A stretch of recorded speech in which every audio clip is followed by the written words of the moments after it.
আসসালামু আলাইকুম। চলে আসলাম মৌসুমের রান্নাঘর থেকে।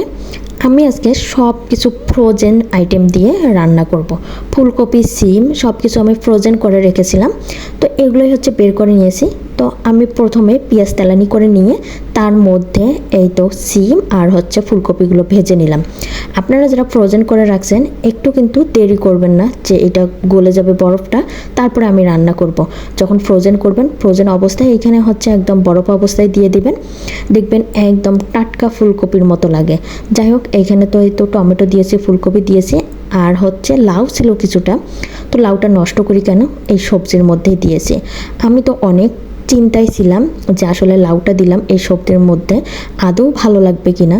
কি বলবো আপনাদের, একদিন আপনারা ট্রাই করে দেখিয়েন, এত মজা লাগছে। লাউ, ফুলকপি, তারপর হচ্ছে টমেটো দিয়ে আমি যে রান্না করছি সিম দিয়ে, অসম্ভব মজা হয়েছে। তো এখানে এই তো ঝোলের পানি দিয়ে দিয়েছি, আর ফুটে গেলেই কিন্তু আমার সবজি রান্নাটা হবে। আর গরমের মধ্যে মানে চেষ্টা করবেন একদম যেন হালকা মশলার খাবার হালকা মশলায় খাবার খেলে দেখবেন শরীরও ভালো থাকে, একদম কোনো হচ্ছে অসুখ বিসুখ থেকে আপনারা হচ্ছে রেহাই পাবেন।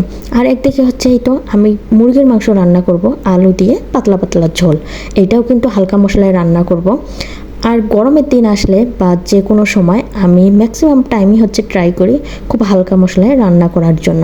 অনেকেই খুব কড়া মশলা খায়, যেমন আমার শ্বশুরবাড়িতে ওনারা কড়া মশলা ছাড়া রান্না খাইতেই পারে না।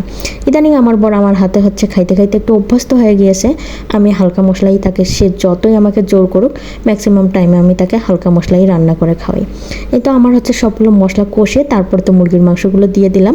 এখন এই তো মুরগির মাংসগুলো ভালো করে কষিয়ে তারপরে আমি গরম পানি করে রেখেছি, এখানে আমি গরম পানি তো দিয়ে দেব।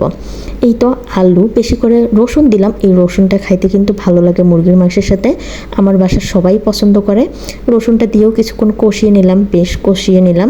এই তো আমার মুরগির মাংসটা অনেকক্ষণ ধরে ভালো করে কষিয়ে নিয়েছি। আর যে কোনো মাংস হচ্ছে কষানোতেই কিন্তু স্বাদ। তো আমার মুরগির মাংসটাই তো কষানো হয়ে গিয়েছে, আর গরম পানি দিয়ে দিলাম। এখন হচ্ছে ফুটে আসলে আমার রান্নাটাও হয়ে, মাঝখানে আমার হাজব্যান্ডের খুব জোড়াজুড়িতে কড়া মশলায় রান্না করেছিলাম, আমার খাইতে একদমই ভালো লাগেনি। মানে হালকা মশলায় মুরগির মাংসটা রান্না করেছি, কি যে স্বাদ লাগছে। আর এই তো আমার মুরগির মাংসটাও কিন্তু প্রায় হয়ে আসছে, আর একটু হালকা করে টেনে নেব। তো আমার মুরগির মাংসটাও হয়ে গেছে, যেহেতু আজকে পাতলা ঝোল খাইতে চাইছে, এই তো আমার মুরগির মাংসটা নামিয়ে নিলাম। আর কিছুটা হচ্ছে এই তো বেগুন ছিল, তো বেগুনটা ভেজে নিচ্ছি। বেগুনটা এখানে তেলের মধ্যে দিয়ে একটু উল্টে পাল্টে নিয়ে ভেজে নেব। বেগুন ভাজিটা মূলত আমার ছেলের জন্য, তারপর আপনাদের সাথে শেয়ার করে নিলাম। এই তো আমার বেগুন ভাজি করতে করতেই আপনাদের কাছ থেকে বিদায় নিয়ে নিলাম। আজকের মতো এই পর্যন্ত।